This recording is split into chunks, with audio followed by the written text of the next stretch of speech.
今日我哋講下周公一座有400幾年歷史嘅滿樓明我禮，又有好多人叫明波禮。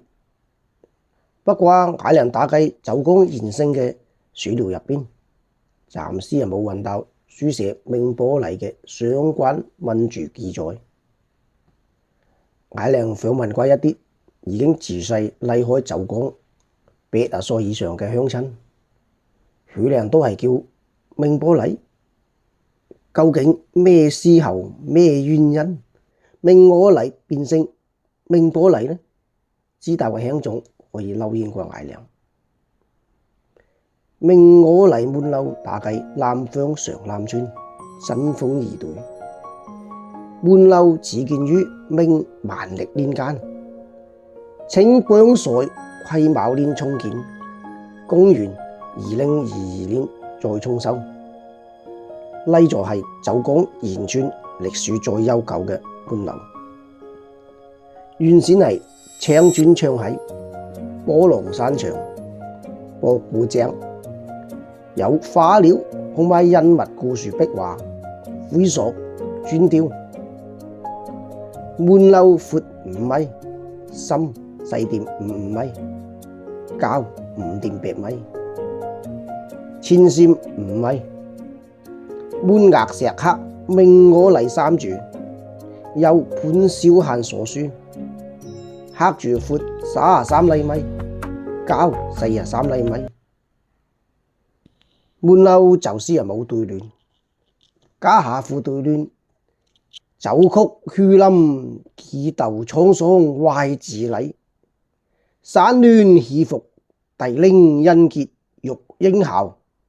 係村中長輩大約打計50年前作嘅。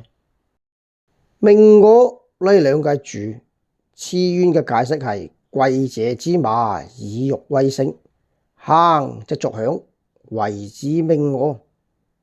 又據南海周公許林鄉志所記，良時環壯居，依山結寨，車馬冠蓋，日相往來，人號其地曰明我禮。用我哋家下嘅話講，就真是良好多達官貴人在居，車馬經常出入，隻馬身上嘅玉石靠住風鈴同埋胡碰，發出清脆嘅聲音，所以啲人叫呢住明我禮。故此歷史上明我禮所在嘅上南村新豐二代，有好多周公著名嘅歷史古建築，如文明書院、松風朝巷、紅瓦古廟等等。